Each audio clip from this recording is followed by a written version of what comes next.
আকাশে গল্প যায় মেঘের ডিঙি ছুঁই, জীবন ভাসে জীবন হাসে বিন্নি ধানের খই, বিন্নি ধানের খই, বিন্নি ধানের খই। কন্যা হাসি প্রতিবেশী উঠোন থই থই, ভাটায় হাটা জোয়ারে ছোটা বিন্নি ধানের খই।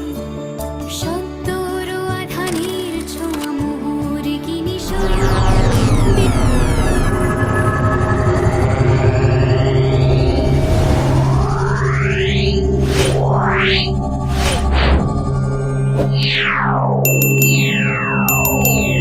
হ্যালো বন্ধুরা, আগের দিন তো বাবার বাড়ি গিয়েছিলাম, গিয়ে 2-3 দিন পরে আবার ফিরে এসেছি নিজের সংসারে। কোথায় যাব বলো? সংসার ফেলে কি আমরা সংসারী যারা বউরা আছি তারা কি থাকতে পারবো? যেখানেই যাও না কেন সংসারে আসতে হবে।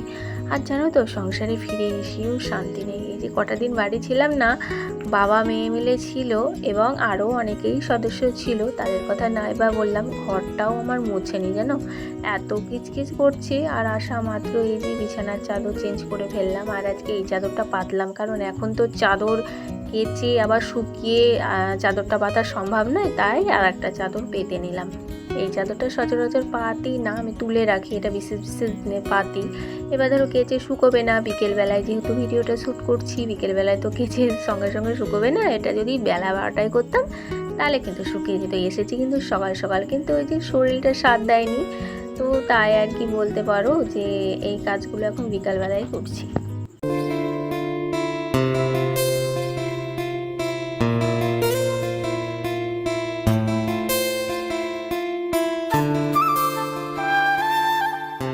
আর বন্ধুরা জানো তো, বিকালবেলাতে আমি একবারই রেডি হয়ে গেছিলাম, তো একটু ডাক্তারখানা যাওয়ার ছিল, শরীরটা ভালো করছিল না, এবার যাওয়া হলো না। এই কাজগুলো করতে গিয়ে প্রায় দেখি সন্ধে হয়ে গেছে, আর যাওয়া সম্ভব হলো না। নেক্সট দিন আবার যেতে হবে।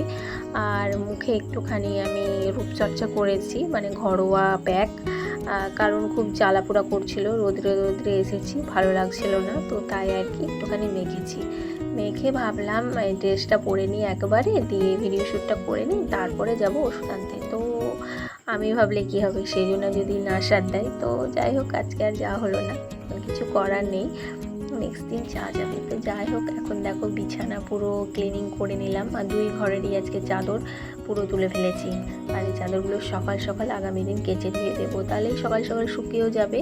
নেক্সট দিন যখন পাতবো চাদরগুলো তুলে ওই চাদরগুলো পেতে নিতে পারবো। তো যাই হোক, এখন দেখো বালিশগুলো একটু সাজিয়ে গুছিয়ে রাখছি। আর ঘরটা যেহেতু আমাদের গৃহিণীদের একটা মোস্ট ইম্পর্টেন্ট ফেভারিট জায়গা, তো সেটা তো ক্লিনিং করতেই হবে। তো ওই যে এখন জানালাটাও দিয়ে দিলাম, সন্ধে হয়ে গেছে, বুঝতেই পারছো, পোকামাকড়ের উপর তো হবেই যদি জানালাটা না দিই, তো তাই আর কি জানালাটা দিয়ে দিলাম।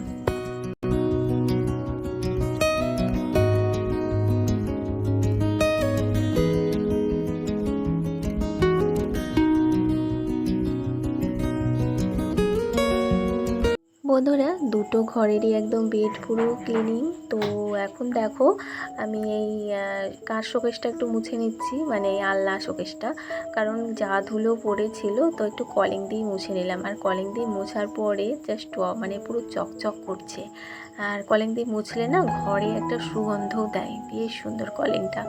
তো যাই হোক দেখো, এখন আলনাটা তো আমার ক্লিনিং করা হয়ে গেল, এবার খাটের মাথাগুলো একটুখানি মুছে নিচ্ছি।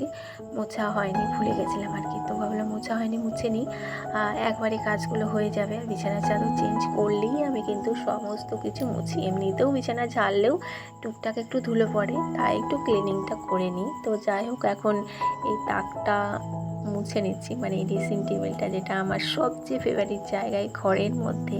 গোছাতেও ভালো লাগে, দেখতেও ভালো লাগে, আর হাতেও ভালো লাগে।